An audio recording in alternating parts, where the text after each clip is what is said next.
Callboy.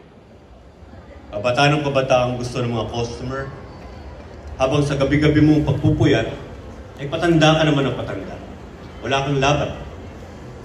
Gagamit ka ng kung ano nung cream laban sa tagyawat at kulubot. Uubos ka ng mga pabango dahil sabi nila ay naamoy daw sa tao ang trabaho niya. Pero wala pa rin. Lilipat ka ng ibang bar dahil hindi ka pa kilala. Lipat ka ng lipat ng bar hanggat mapunta ka uli sa lansangang pinanggalingan mo nung unang mag-stowaway ka. CB, callboy. Callboy sa kalsada ang pinakamahirap. Sa tapat ng mga tindahan o sa dilim ng mga plaza, inahabol mo ang tingin ng bawat magdaan. Pag lumingin ka, ay aalukin mo ang ngiti habang sinasabi ng dibdib mo, sana'y kunin mo na ako. Mag-aating ibit at hindi pa ako kumakain.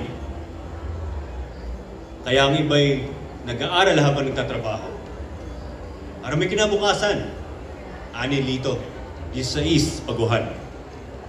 Lagi siyang malinis sa eskwelahan, laging postura. Pero minsan nabisto siya. Ewan ko sinong makatingdila ang nagsatsat. Sayang, bulungan ng mga kaklaseng babae. Ang gwapo-gwapo pa naman, callboy pala. Ngayon, kapag pumapasok siya, tinitignan siya ng lahat. Walang gusto makipagkaibigan sa kanya. Lagi siyang nag-iisa. Di nagtagal ay tumigil na rin siya sa pag-aaral. Ngayon, kabarkada na niya sina Ronnie. Masaya naman sila. Macho dancing at pa-enter-enter. Drugs at paandar. Umusad man ang gabi, walang iwang customer, may pag-asa pa rin sila. Basta magkasama sila. Pagsara ng bar, 2:00 ng umaga, pupunta sila lahat sa luneta upang salubungin ng umaga. Naroroon silang lahat tuwing madaling araw.